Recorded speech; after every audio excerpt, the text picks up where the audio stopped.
Marrant, j'ai l'impression que je vais faire de la visite alors que pas du tout. Je suis absolument pas prêt mentalement à faire un parc d'attractions là. Ça fait si longtemps que j'en ai pas fait en plus. Ok, ça y est, on est dimanche. Là, on vient d'arriver à Universal Studios Japan, USJ, qui est un grand parc d'attractions comme Disney, mais sur le thème des films Universal. Les plus connus, Jurassic Park, quoi ouais, genre One Piece là, voilà, totalement. On va pouvoir faire quelques attractions normalement aujourd'hui. Le parc a l'air d'être grand, les attractions ont l'air d'être pas trop mal. Pas mal de monde. Je sais pas si vous entendrez tout bien parce qu'il y a quand même pas mal de bruit, les gens qui crient. Voilà, je vais essayer de filmer pendant les attractions. Je sais pas si je pourrais parce que j'ai pas emmené l'outil spécifique pour pouvoir l'accrocher sur mon ventre, enfin sur mon torse plutôt.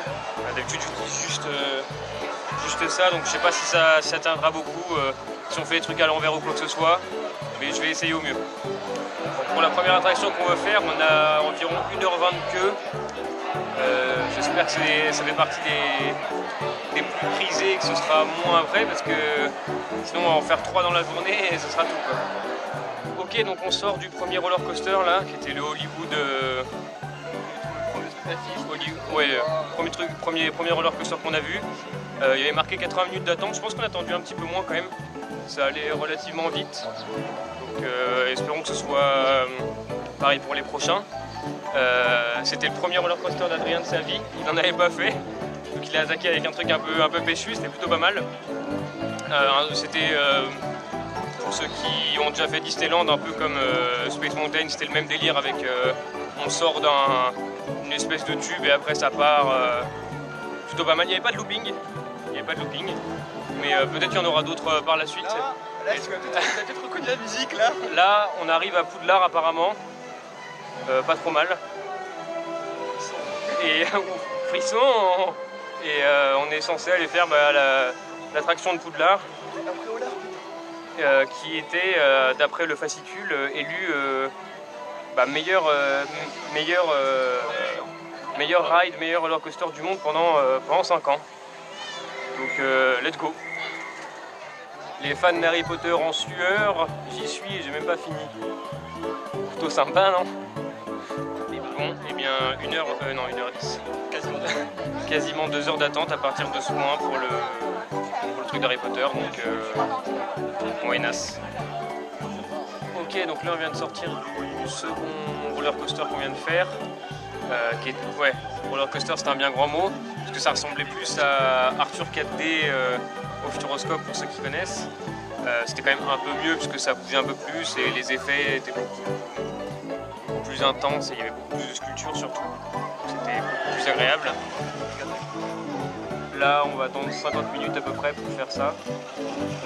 Dans l'absolu on était on est un peu déçus de celui qu'on vient de faire parce qu'on a attendu 2 heures pour quelque chose ça. Très bien, mais ouais, enfin on s'attendait à un vrai roller coaster plutôt qu'à du 4D avec de la fumée un peu chaude dans les yeux, un peu de quoi. Voilà, et il y a pas mal de tout bon. Ok, donc là on vient de sortir du roller coaster, on avait 50 minutes d'attente, on a attendu un petit peu moins cette fois-ci.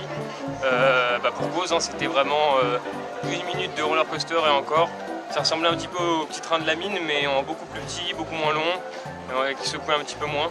Ça semblait être plus un truc pour 2 personnes avec genre un adulte et un enfant, histoire que l'enfant il kiffe un petit peu quoi. Donc là on se dirige vers celui-là, qui semble être le plus gros du parc, le Jurassic Park là.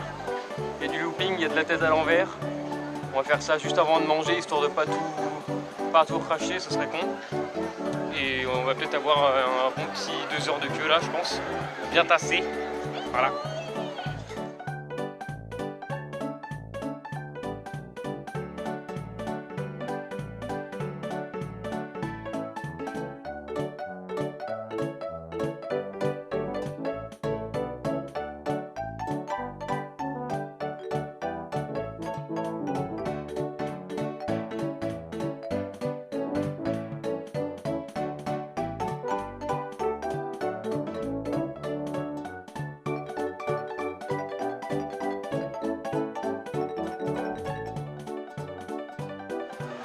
Ok, du coup on vient de sortir du manège de Jurassic Park qu'on a fait. Finalement on s'est trompé, on n'a pas fait celui avec des loopings maintenant, là on y va. On a fait un autre, on était sur une espèce de bateau à naviguer la visite du parc. Et dans le blot on se trompe de chemin et on tombe sur le T-Rex avec une grosse plongée dans l'eau à la fin, donc on est bien trempé. Moi je suis archi mouillé, on dirait une gamine de 16 ans qui vient de gagner son premier contest de t-shirt mouillé. C'est incroyable. Donc là on y va, pour de vrai cette fois-ci. Et quand on est passé tout à l'heure, il y avait genre 1h20 de queue, donc j'espère qu'il y aura un peu moins. Let's go. Ça y est, on vient de sortir de ce mastodonte. C'était trop bien. On était dans le vide, on a fait pas mal de tours à l'envers. Fallait pas plus en monter de 100 au cerveau. Donc je vous montre en speed ce que ça donnait. J'espère que le contre-jour va pas tout ruiner. À la limite, vous verrez juste les ombres et c'est pas plus mal. On était vraiment suspendus. Hein. Et attention à la mousse.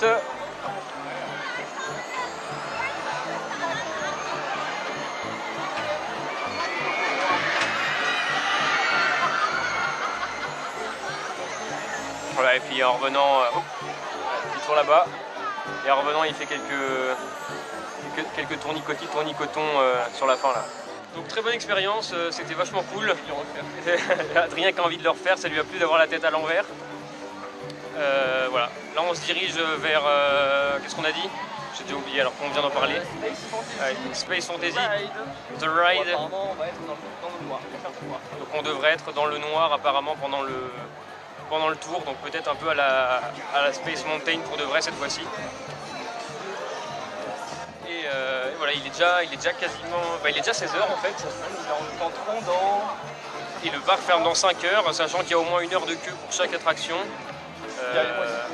Ça va pas être fastoche de tout faire, mais bon, on va essayer de faire le maximum.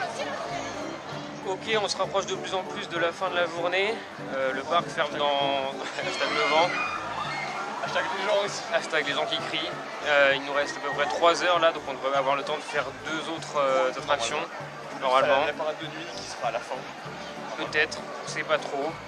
On va essayer de speeder un peu. Là-bas, il y a Stoppy Studio. On a fait. On fera pas. Mais ils y sont. On a fait une petite pause là, un petit break. Et juste avant, on avait fait un petit manège Space Infinite, là je sais plus quoi, ce dont on vous a parlé tout à l'heure. Et on s'attendait à ce que ce soit un truc un peu tranquille, genre t'es dans l'espace, machin, tu vois des planètes, tu tournes avec le système solaire et tout, machin. Et pas du tout. Tu tournais certes, mais t'allais très très vite. Quand même pas mal sensation. Et il y avait pas mal de loop, enfin pas de looping, mais de montée et de descente, donc c'était assez surprenant pour ce qu'on attendait de ça. Donc, donc plutôt content sur celui-là. Ok, c'est la fin de la journée, on profite de la petite musique sympathique à côté là pour faire le fond sonore. Je sais pas de quel film c'est tiré, on n'en a pas vu assez d'Universal Studios. Donc c'est une journée hyper sympa, il a fait vraiment hyper chaud ce matin, c'était pas très agréable. Mais vers 15-16 heures ça a commencé à se rafraîchir un peu, il y avait moins de soleil donc c'était beaucoup mieux. On a fait en tout 7 ou 8 attractions. Sachant que les 2 dernières qu'on aurait pu faire, c'est une, il fallait encore 1 heure d'attente et ouais. Un peu la flemme, et une c'est une attraction pour les enfants. C'est vrai. Celle de Mignon. C'était un peu la flemme aussi. C'était pas forcément hyper rentable de faire la queue pour ça. Mais en vrai, la grave qu'on pouvait faire en une journée. On l'a fait en une journée, et on a fait assez du coup, enfin on a fait les plus gros. Et ça fait assez pour faire en sorte que chaque attraction coûte un peu moins de 10 euros, enfin même moins que 10 euros d'ailleurs pour chaque truc. Donc voilà pour la journée, on finira sur ça.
Ok, donc on vient d'arriver à Uji là. J'ai pas pris la GoPro parce que j'ai juste pris ma banane sur moi. Parce qu'avec la chaleur qu'il y a, c'est vraiment trop chiant de porter son sac à dos. On revient, on est trempé, comme vous avez déjà pu le voir. Donc tout sera filmé au téléphone aujourd'hui. Je sais pas si je vais filmer grand chose. Donc on est venu à Uji parce que ça fait un peu plus campagne japonaise pour le coup que les grandes vues qu'on a faites. Donc on va essayer de se faire un petit salon de thé si on peut. Là on a vu qu'il y avait un salon de thé public pas trop loin. Et voilà, et on devrait aller visiter un temple et d'après Adrien c'est un des temples qu'on peut trouver sur certaines pièces de monnaie japonaise.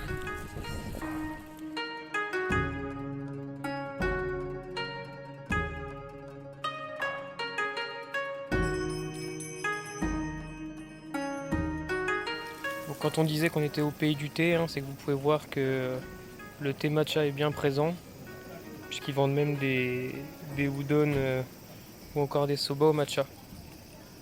Et je crois que je ne vous avais encore jamais montré ça, mais au Japon, la plupart des restaurants montrent sous forme d'objets plastiques ce qu'ils vendent à l'intérieur pour qu'on sache réellement ce qu'on va manger. Ok, donc je sais pas si vous verrez bien, mais voilà, on vient de rentrer dans l'entrée du parc. On peut voir sur la brochure que c'est le château. On va essayer de vous montrer de plus près. Par contre, on n'a pas de chance, il est en rénovation à l'heure actuelle. Donc on va pas pouvoir rentrer dedans, mais on peut juste faire les abords. Et voilà, donc on va se faire un petit parc tranquillement sous cette chaleur, sous ce cagnard quoi. Bon, le seul bémol à pas avoir pris le sac, c'est ce que je disais tout à l'heure, c'est que je peux pas filmer comme d'habitude juste en posant la GoPro, déjà parce que je l'ai pas et aussi parce que j'ai pas le sac sur le torse. Donc je vais être obligé de filmer avec le téléphone dans les mains. C'est pas hyper pratique, mais bon, on va faire avec.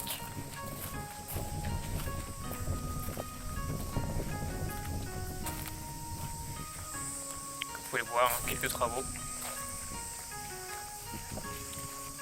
Alors, décidément sur 2 ou 3 monuments qui sont à visiter et qui sont patrimoine de l'UNESCO, et d'ailleurs les 2 ou 3 qu'on a fait étaient à Kyoto, ils auront tous été en rénovation. La tour qu'on avait faite la première fois qu'on est allé à Kyoto, c'était la même rengaine. Là on le voit pas mal avec les petits arbres autour. Je vous mettrai finalement au montage une pièce de 10 yens, ce sera plus simple pour que vous voyez. Voilà, là on le voit bien là. Gros temple.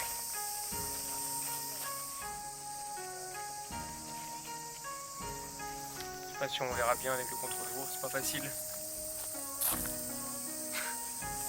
Ok, donc on vient de sortir du temple, là il y avait un petit musée à côté, il faisait bien frais dedans, c'était hyper agréable.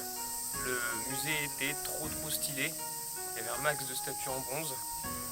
Je vous mettrai sur le montage une photo du type de statue qu'on a pu voir, notamment une colorée qui était beaucoup trop stylée. J'ai pas pu prendre de vidéo à l'intérieur puisque c'était interdit, d'où la photo. C'est une photo de carte postale d'ailleurs. Et voilà, et là on se dirige dans la campagne, toujours on visite.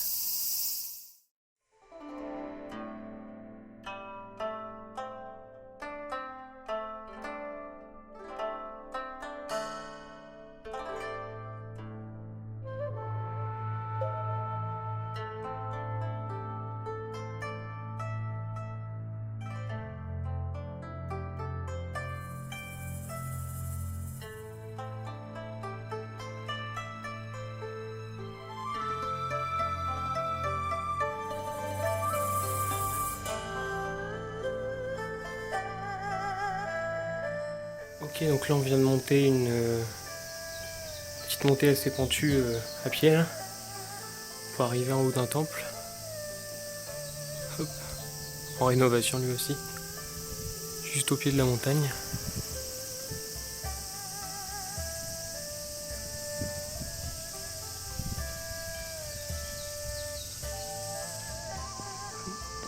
Voilà l'intérieur.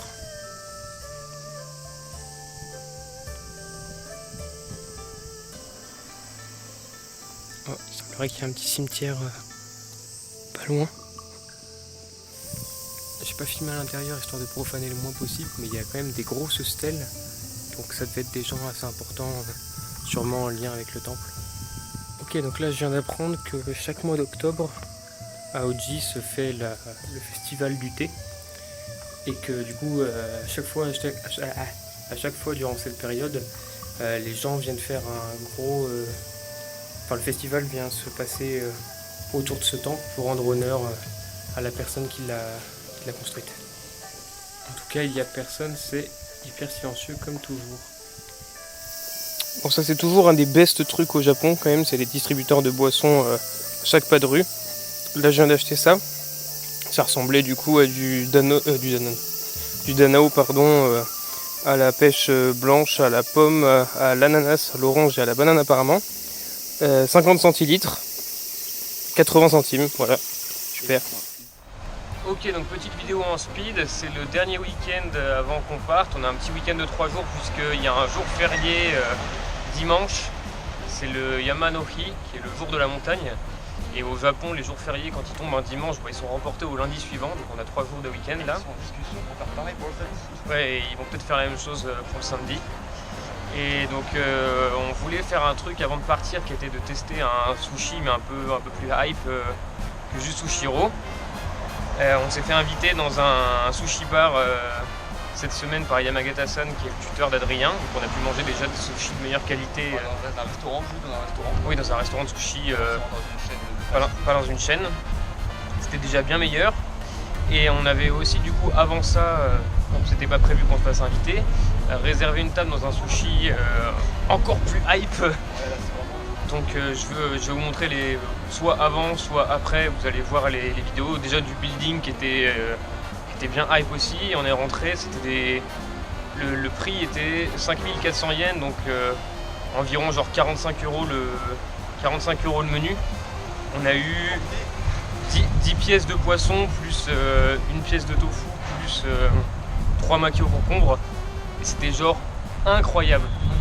Vraiment les meilleurs sushis de toute une vie. Donc ouais, incroyable. Et on fera, ou au moins je ferai peut-être une petite review. Là, comme j'ai pris des photos sushi par sushi, je ferai une review sushi par sushi aussi pour vous dire attention à la voiture, pour vous dire à quel point c'était incroyablement délicieux. Ce genre de truc quoi. délicieux à regarder en fait. Aussi. On a pris plein le bide et plein les yeux.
Et c'est la fin de ce 9e vlog, j'espère que vous l'avez apprécié. C'est le dernier gros vlog avant le 10e qui devrait arriver la semaine prochaine, qui marquera la fin de cette aventure au Japon. Le prochain devrait être un peu plus court, sûrement du même format que le premier en arrivant, puisque il n'y aura pas grand chose à dire. Peut-être qu'il sera peut-être un peu plus long, puisqu'on s'arrête à Shanghai pour 9 heures d'escale. Donc on va essayer de bouger un petit peu si on peut, mais ça risque d'être compliqué sans forfait 4G pour se repérer dans les rues. À moins qu'on y aille à l'ancienne avec une carte, mais bon, enfin, on verra sur le moment. Donc on se retrouve sûrement la semaine prochaine. J'espère que je prendrai le temps en revenant en France de monter ce 10e et dernier vlog. Et cette fois-ci on se laissera sur Konshuni Watashi wa Jozo deshita.